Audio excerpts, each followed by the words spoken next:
Thierry, tu es un grand fan du kitsch, vu que tu es chercheur en kitschologie. C'est un petit peu obscur. Alors déjà, pour les auditeurs qui ne connaîtraient pas trop ce que kitsch veut dire, et en particulier le kitsch musical, est-ce que tu pourrais nous éclairer en quelques mots? Alors le kitsch, bon, il y a plusieurs définitions. Il y a déjà la définition du dictionnaire. Alors si je prends le dictionnaire, c'est se dit d'objets ou d'œuvres d'art volontairement démodés ou de mauvais goût.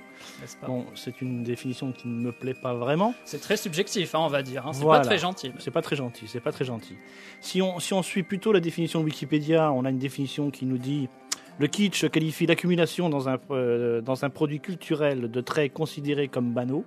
L'abondance, voilà. Le baroque. Son emploi implique donc nécessairement un jugement de valeur et la norme qui le conditionne. Oui. Bon, tout ça c'est compliqué. J'ai envie de dire que le kitsch n'a pas de définition. Le kitsch, oui, c'est exactement ce qu'on aime. Le kitsch, c'est quelque chose de vieux. Le kitsch, c'est quelque chose de récent. Le kitsch, c'est quelque chose de complètement décalé. Le kitsch, c'est ce qui ne ressemble pas à ce qu'on a l'habitude de voir partout et ailleurs.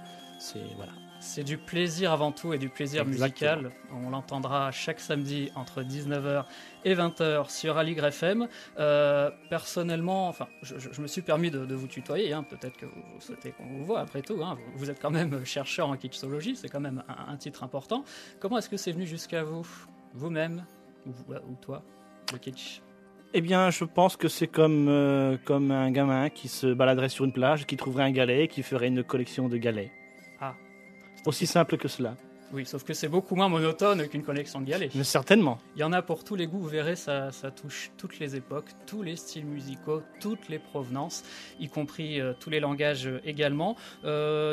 Dernière question, est-elle vraie cette rumeur que votre... Alors c'est un institut, c'est une école, qu'est-ce que c'est? C'est un laboratoire? Ah, là, c'est vrai que là, c'est encore dans le domaine de l'hypothèse. Alors effectivement, avec le professeur depuis peu que je salue, un éminent spécialiste. Voilà, et qui doit nous écouter en ce moment. Eh bien, nous sommes en train de créer cette fameuse école de kitsch, de kitschologie. Et j'avoue que pour l'heure, nous avons quelques petites difficultés forcément à être reconnus. Enfin, nos diplômes, en tout cas, ont quelques difficultés de reconnus par Éducation nationale. Voilà, donc c'est toujours en cours, en projet toujours pour l'instant. Et est-elle vraie cette rumeur comme quoi votre institut porterait peut-être bientôt le nom d'Olivier Lejeune? Alors c'est en discussion. Alors c'est en discussion. C'est en discussion également que Helmut Fritz soit notre parrain. Ah. Puisque l'un de nos grands parrains du kitsch est malheureusement décédé.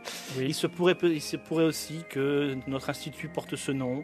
On ne sait pas trop, on n'en est pas encore là, on en est en négociation pour l'instant. Voilà. Donc le professeur depuis peu et moi-même travaillons hardiment pour ouvrir cet institut. On verra son nom après. Vous avez des suggestions justement, également vous pouvez nous envoyer des emails. Kitchenette, la musique côté obscur.